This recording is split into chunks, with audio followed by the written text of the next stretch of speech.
है आपका अपने चैनल पर, जहां हम कर रहे हैं बीएड 4th सेमेस्टर की क्लासेस। और हम इस क्लास में पढ़ेंगे paper 3 process of curriculum development, जिसकी 2 क्लासेस हम कर चुके हैं और इसकी प्लेलिस्ट बन चुकी है, जिसकी लिंक आपको आई बटन में, डिस्क्रिप्शन बॉक्स में और शायद कमेंट सेक्शन में भी मिल जाए। तो अगर आपने वो क्लासेस नहीं देखी हैं तो जाके जरूर देखिए उन क्लासेस को। और आपको पता है कि हम कर रहे हैं वीक में 2 क्लास है। मंडे को हम कर रहे हैं पेपर 1 और फ्राइडे को कर रहे हैं पेपर 3। तो आज है फ्राइडे, तो ये है आपकी पेपर 3 की क्लास।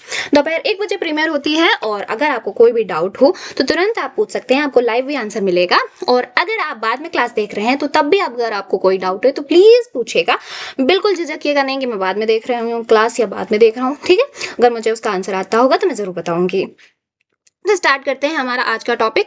जो और ये कितने कारक हैं आपके? ये हैं आपके 6 कारक। कौन कौन से 6 कारक? एक है आपका राजनीतिक कारक, एक है सामाजिक कारक,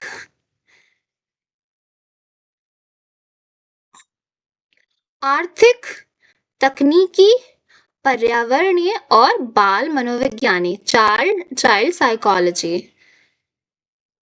इसको हम जल्दी से समझ लेते हैं क्योंकि कुछ खास इंपॉर्टेंट है नहीं, ये आपको खुद ही पता होगा। जैसे कि राजनीतिक मतलब कहीं की भी जो राजनीति होती है वो उसके करिकुलम को बहुत हद तक डिफाइन करती है, उसी के हिसाब से वो करिकुलम बनाया जाता है। राजनीति क्या करती है? लक्ष्यों को परिभाषित करने में बहुत बड़ा योगदान देती है, ठीक है। परीक्षा प्रणाली भी मंजूर होती है आपके राजनीति के द्वारा ही। सामाजिक तो है ही, अभी हमने पहले की क्लासों में भी बहुत पढ़ा हुआ है कि सामाजिक फैक्टर तो है ही, कि जैसा समाज होगा और जो समाज की आवश्यकताएं होंगी उस हिसाब से हम बनाएंगे अपना करिकुलम। आर्थिक भी है क्योंकि ऑब्वियस है कि करिकुलम को लागू करने में, उसको रूप देने में पैसे चाहिए, ठीक है। जैसे पैसे होंगे उस हिसाब से हम चीज़ें लगा पाएंगे ना। जैसे हमें करिकुलम में मान लीजिए इनोवेशंस को रखना है, ठीक है, तो क्या होगा, जब तक हमारे पास उसके लिए जो फैसिलिटीज़ हैं वो नहीं होंगी तो कैसे हम उसको रख पाएंगे। तो एक इकोनॉमिक फैक्टर हो गया। टेक्नोलॉजी, आज की सदी जो है वो टेक्नोलॉजी की सदी है, तो ऑफकोर्स टेक्नोलॉजी भी बहुत बड़ा इम्पैक्ट डालती है। पर्यावरणीय, जैसे कि आज जो पर्यावरणीय समस्याएं आई हैं उससे एक पर्यावरणीय सब्जेक्ट भी निकल के आया है। अब आपको ना ग्रेजुएशन में कंपलसरी है एनवायरनमेंट का एक पेपर देना, क्योंकि इतना ज़्यादा एनवायरनमेंट में चीज़ें बिगड़ रही हैं जिसके कारण हमें ज़रूरी हो जाता है एनवायरनमेंट की स्टडी करना। इससे बहुत सारे नए नए कोर्स भी निकल के आए हैं, है ना। विज्ञान में के साथ साथ पर्यावरण केंद्रित डिग्री भी आई है, जैसे कि जैव प्रौद्योगिकी। और बाल मनोविज्ञान तो है ही ज़रूरी, क्योंकि इसी के हिसाब से हम बच्चे की इंटरेस्ट को जानते हैं। आप, हम बच्चे की एबिलिटीज़, इंटरेस्ट को इसी से समझ पाते हैं, उसको क्या आवश्यकता है, उसकी नीड्स को। तो यही 6 आपके जो हैं टाइप हैं पाठ्यक्रम, जो कि पाठ्यक्रम के विकास को प्रभावित करते हैं। अब हम हमारा अगला टॉपिक पढ़ेंगे, स्कोप ऑफ करिकुलम। तो क्या होता है पाठ्यक्रम का क्षेत्र? क्षेत्र से मतलब होता है कि हम कहाँ कहाँ पाठ्यक्रम का यूज करते हैं, ठीक है, क्या क्या उसके कहाँ कहाँ वो जा सकता है। तो सबसे पहले तो शैक्षिक उद्देश्यों की प्राप्ति के लिए तो पाठ्यक्रम है ही जरूरी, बनाया ही है पाठ्यक्रम इसी उद्देश्य से कि शैक्षिक उद्देश्य की प्राप्ति हो जाए।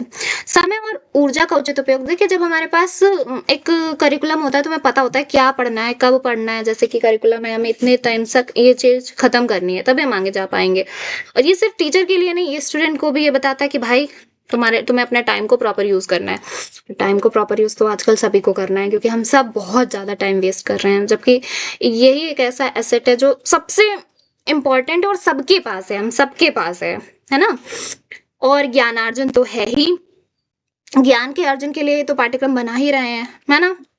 विषय वस्तु की संरचना का निर्धारण भी पाठ्यक्रम के द्वारा ही हो जाता है। पहले ही हमें पता चल जाता है कि अच्छा हम साइंस का करिकुलम बना रहे हैं, मतलब साइंस पढ़ानी है मैं तो उसका करिकुलम कैसा होना चाहिए, मैथ्स पढ़ानी है तो उसका कैसा होना चाहिए। और व्यक्तित्व विकास तो होना ही चाहिए, पर्सनालिटी डेवलपमेंट तो जरूरी है ही।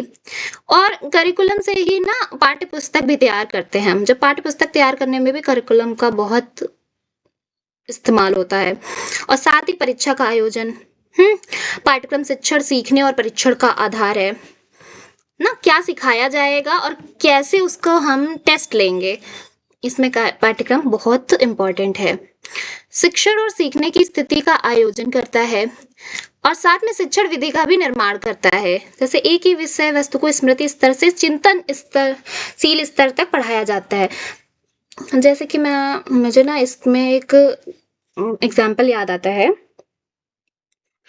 कैसे ये विषय वस्तु की संरचना का निर्धारण करता है और कैसे ये आपके स्तर को चेंज करता है। जैसे कि एक टॉपिक है केमिस्ट्री में एसिड बेस एंड सॉल्ट्स, वो 9th से शायद या 10th से है वो टॉपिक। और अगर आपने केमिस्ट्री पढ़ी हुई है, अगर आप केमिस्ट्री के स्टूडेंट हैं, तो वो बीएससी तक वो टॉपिक है। बीएससी सेकेंड ईयर में जब मैं थी तब भी वो टॉपिक था, मतलब same topic acid base and salts, पर एकदम अलग चीजें थी उसमें। तो कैसे स्तर बढ़ा ना, पहले 10th में हमने कुछ अलग तरीके से पढ़ा, उससे पहले भी ये टॉपिक है, जबकि उसमें और भी चीजें कम स्तर पे हैं। फिर धीरे धीरे स्तर बढ़ा है, 10th में अलग तरीके की, फिर 12th में अलग तरीके की, फिर ग्रेजुएशन में तो एकदम ही अलग तरीके की, है ना। तो यही बात है कि क्योंकि हमें पता है हर क्लास में किस तरह उसे बढ़ाना है ना, उसी स्तर के हिसाब से हमने बढ़ाया उसको, और बच्चे के इंटरेस्ट और उसकी एबिलिटीज के हिसाब से बढ़ाया। साथ ही में ज्ञान, कौशल और दृष्टिकोण का भी विकास करता है ना। पाठ्यक्रम के द्वारा ही हमारा ज्ञान का तो होता ही, हमने बहुत बार पढ़ चुके हैं पीछे। कौशल भी होते हैं जैसे कि कंप्यूटर नॉलेज, है ना, और दृष्टिकोण का भी विकास होता है। जैसे अभी आप जब ये पढ़ रहे हैं ना, जैसे मैंने बताया इस पेपर में आपको एकदम एज इट इज क्वेश्चन नहीं मिलने वाला है आपको, लेकिन पढ़ा है तो क्वेश्चन होगा। तो यही मतलब है ना, क्योंकि आपके अंदर ना वो एटीट्यूड आ जाएगा, है ना, वो दृष्टिकोण विकसित हो जाएगा कि आपको पता चलेगा कि ये आंसर ये वाला सही होगा। जैसे सीटेट का पेपर भी इसी तरह का ओरिएंटेड रहता है। बाकी आप 4th सेमेस्टर में हैं तो आपने सीटेट क्वालिफाई की है या नहीं, या फिर आप सीटेट का फॉर्म फिल करेंगे, बताइएगा कमेंट सेक्शन में, है ना। ये हमारी कम्युनिटी है, हमें पता होना चाहिए, मतलब ऐसा जरूरी नहीं है, अगर आपका मन हो तो बताइएगा। चलिए इस चैप्टर का हम आखिरी टॉपिक पढ़ लेते हैं, पाठ्यक्रम की आवश्यकता एवं लाभ। नहीं, इसके बाद हम कमियां भी पढ़ेंगे ना, लाभ पढ़ेंगे तो कमियां तो पढ़नी ही पड़ेंगी। तो लाभ क्या है? लाभ अभी देखें, हम ये जितने भी पढ़े हैं ये सब लाभ ही हैं, है ना। शिक्षण विधि का निर्माण कर सकते हैं, ये लाभ है। ज्ञान, कौशल और दृष्टिकोण का विकास कर सकते हैं, लाभ है। विषय वस्तु की संरचना का निर्धारण कर सकते हैं, लाभ है। फिर भी पढ़ लेते हैं, सुव्यवस्थित शिक्षा की व्यवस्था।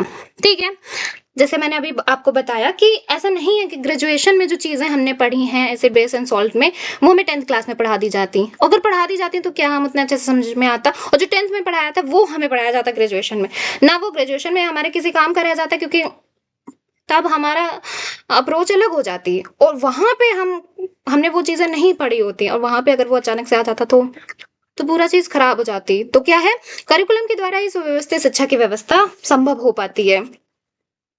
उद्देश्यों की प्राप्ति होती है, जैसे कि हमने पढ़ा था, ज्ञान प्राप्ति होती है, शिक्षण सामग्री का निर्धारण होता है, और स्तर बनाए रखते हैं। अभी देखिए हमने उसमें पढ़ा था ना फील्ड में, तो वही चीजें स्तर बनाए रखने में सहायक होता है। मूल्यांकन में, उसमें हमने पढ़ा था ना परीक्षण में, तो वैसे मूल्यांकन में, लोकतांत्रिक मूल्यों के विकास में शिक्षा पाठ्यक्रम का बहुत लाभ मिलता है हमें।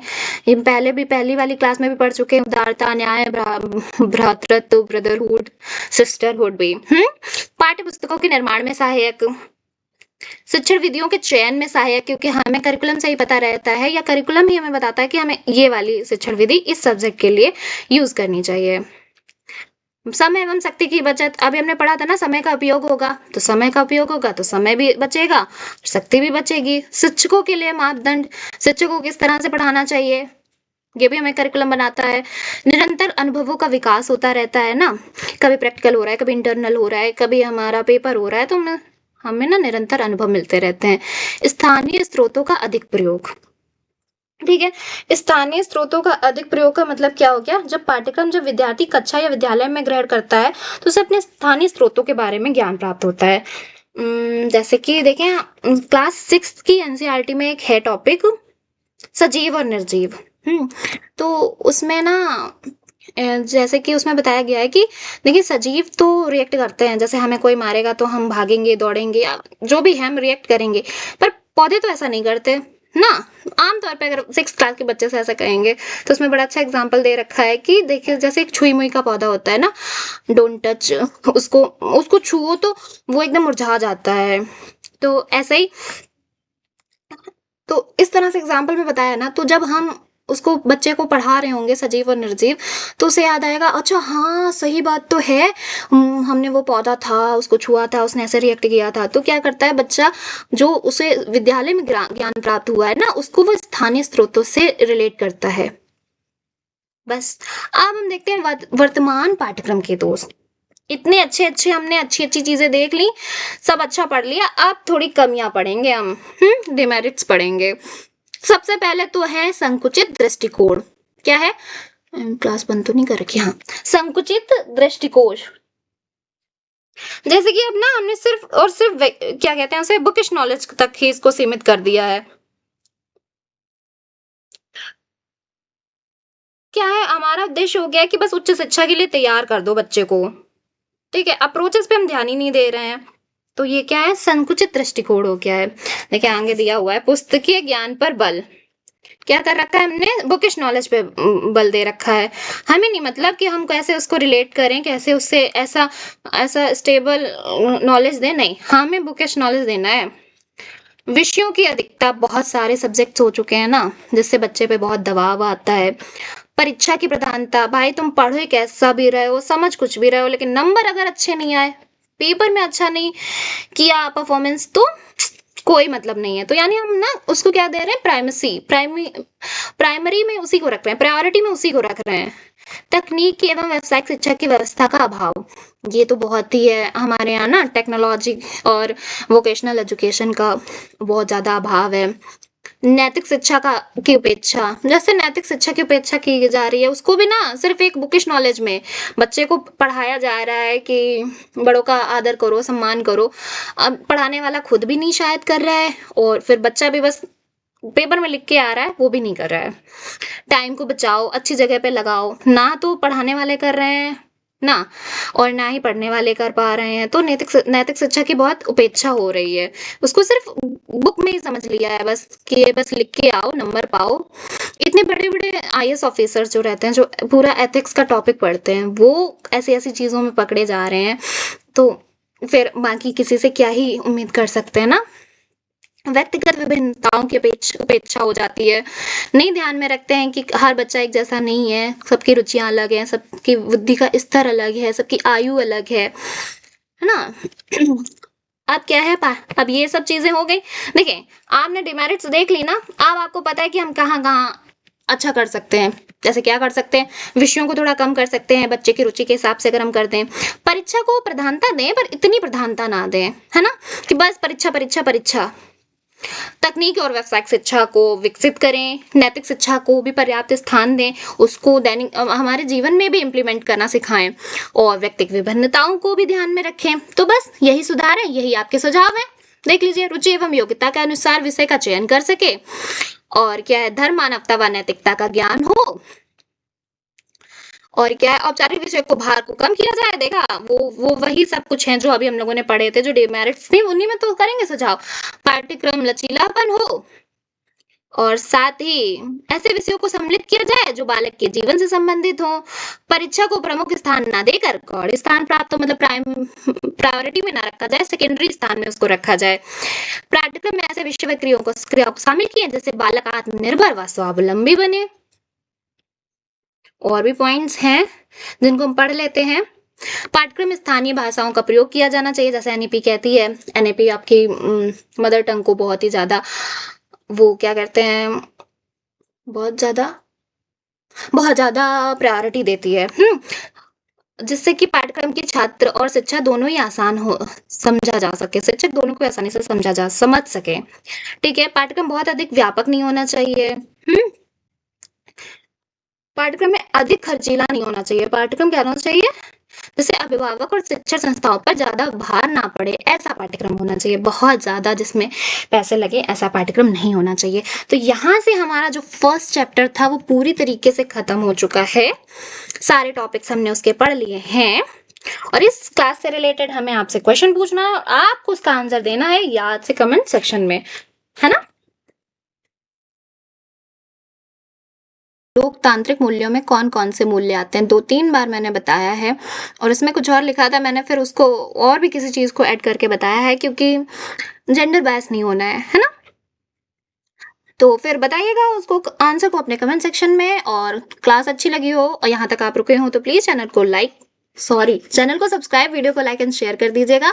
बहुत ज्यादा फंबल करती हूँ मैं, ठीक है। और टेक केयर, जय Hind, thank you for watching.